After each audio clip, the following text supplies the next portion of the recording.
다 함께 사도신경 하심으로 2021년도 3월 18일 목요일 온라인 아침 기도회 하나님께 올려드리겠습니다.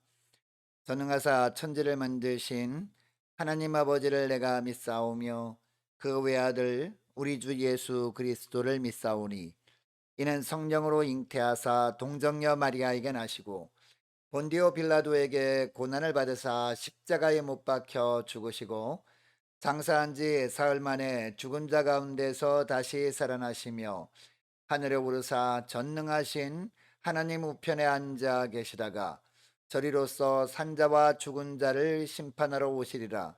성령을 믿사오며 거룩한 공회와 성도가 서로 교통하는 것과 죄를 사하여 주시는 것과 몸이 다시 사는 것과 영원히 사는 것을 믿사옵나이다. 아멘. 찬송가 303장 찬송하시겠습니다.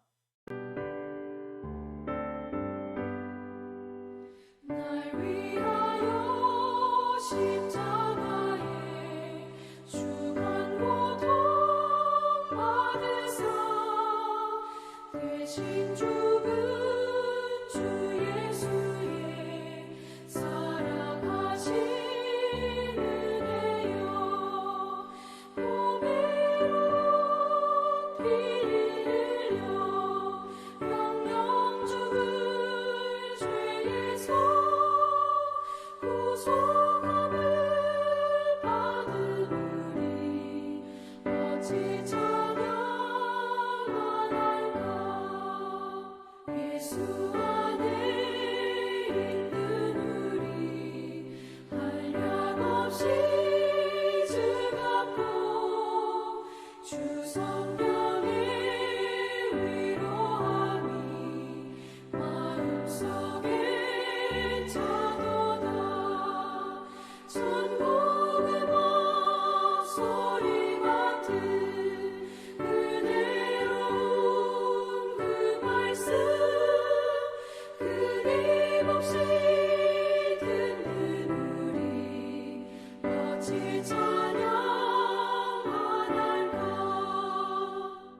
이 세상의 모진 꿈과 쉬지 않고 불어도 주님 안에 보호받는 우리 마음 편하다 늘 깨어서 기도하고 저 천국을 바라며 주님만을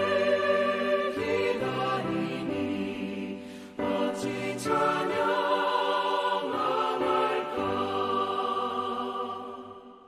하나님 아버지 감사합니다. 오늘도 또 저희들에게 새날을 허락하시고 새 생명을 허락해 주셔서 오늘 하루도 주님과 동행하는 복된 삶을 살게 하심을 감사합니다.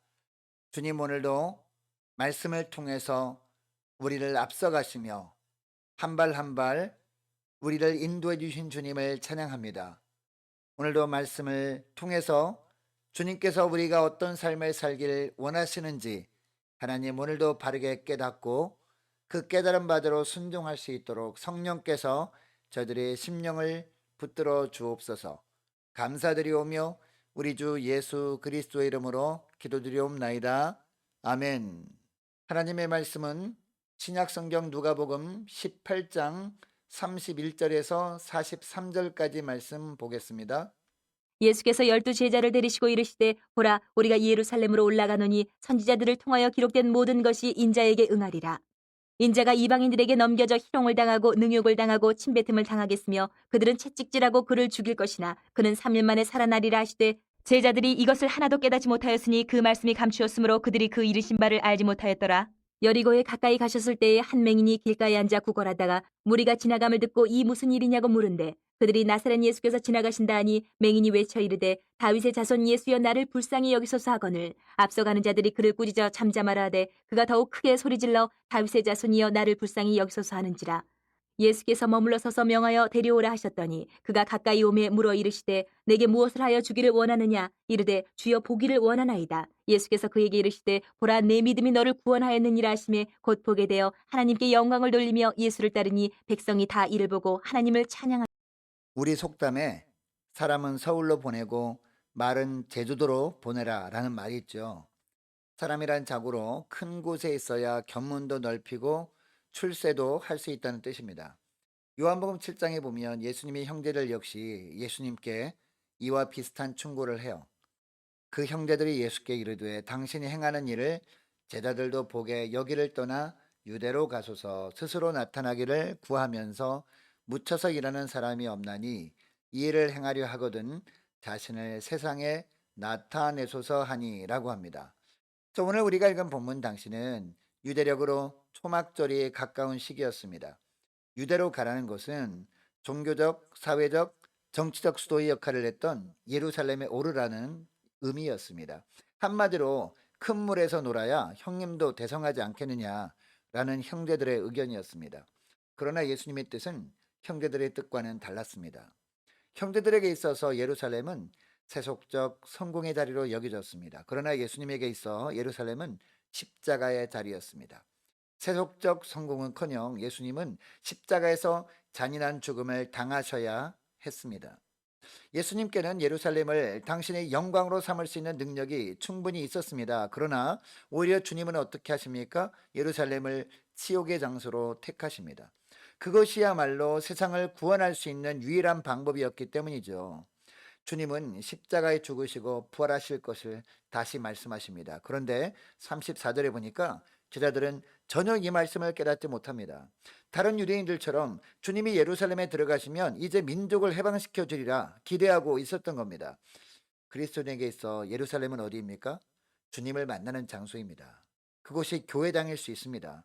기도하는 장소일 수 있습니다. 여러분, 이 시대의 예루살렘에서 우리는 무엇을 갈망하며 살고 있습니까? 혹 우리는 예루살렘에서 예수님 당시 제자들처럼 세속적 영광을 구하고 있지는 않습니까? 주님을 만나기 원하고 있지만 여러분 그곳에서 우리는 무엇을 구하고 있습니까? 단지 세속적 영광만 달라고 간구하고 있지 않느냐는 겁니다. 여러분 만일 우리가 이렇게 살고 있다면 우리는 주님의 뜻과는 상관없이 살아가는 명목상 그리스도인에 지나지 않습니다. 이것을 기억하시고 주님이 가시는 곳에 함께 가시는 저와 여러분 될 수 있기를 원합니다. 주님 곁에서 세속적 영광만 구하지 말고 주님의 뜻을 구하는 믿음의 종들 다 되시기를 주의 이름으로 축복합니다. 계속해서 35절부터 보면 여리고 소경 이야기가 나옵니다. 이 여리고의 소경이 예수님이 지나가신다는 말을 들었습니다. 이것을 듣자마자 어떻게 합니까? 소리를 지르기 시작해요. 다윗의 자손 예수여 나를 불쌍히 여기소서라고 외친 겁니다. 여러분 다윗의 자손은요 예수님을 메시아로 인정한다는 뜻이었거든요. 39절에 보니까 앞서가던 자들이 그를 꾸짖습니다. 잠잠하라는 겁니다. 그런데 이 소경은 어떻게 합니까? 조용하지 않습니다. 더욱 크게 소리 지릅니다. 다윗의 자손이여 나를 불쌍히 여기소서라고 합니다. 주님이 소리를 들으십니다. 그를 부르시고 고쳐주십니다. 여러분 여리고 소경이 사람들이 만류함에도 불구하고 이렇게 더 큰 소리로 부르짖었던 이유가 무엇일까요? 그에게는 눈을 뜰 수 있는 단 한 번의 기회라고 생각한 겁니다. 사람들의 꾸지람도 그의 부르짖음을 막을 수 없었습니다. 어떤 위협도 그의 목소리를 잠재울 수 없었습니다. 도리어 더 크게 부르짖습니다. 반드시 주님을 만나서 눈을 떠서 주님을 직접 배워야 하겠다는 그의 의지가 예수님의 발걸음을 멈추게 하였습니다. 주님의 소경에게 말씀하십니다. 내게 무엇을 하여 주기를 원하냐라고 하십니다. 여러분 이때 소경이 뭐라고 대답합니까? 주여 보기를 원하나이다 라고 합니다. 여러분이 소경에게는 간절한 소원이 딱 한 가지 있었습니다. 보는 것이었습니다.